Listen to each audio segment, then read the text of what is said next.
I saw a comment recently. Someone received their first camera, which is awesome. Definitely great to see people getting into photography. And they mentioned the lens that they got can't really get things close up. So what does that mean? Consider reproduction ratio of the lens. I'm going to go over a few examples here. Here's a kit lens. These are usually included with cameras. They're lower cost, easier to produce. So you're going to have some limitations with reproduction ratio of these lenses. It's 0.215x, maximum magnification ratio. So you'll see it like that. You also see it 1:1, 2:1, 0.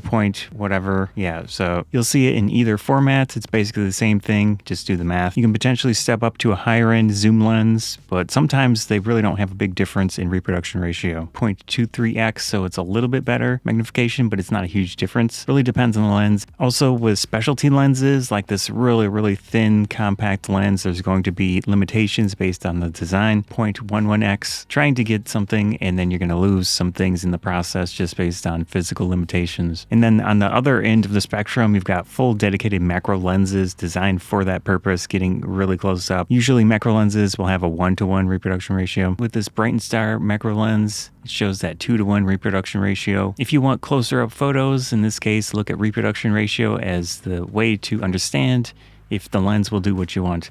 That's part of the fun of photography, is looking at all the specs, looking at different lenses, different options, finding out what you can use with your tools to accomplish what you're trying to achieve. Hope you enjoyed this video. Scott Photography Bonsai. Thanks.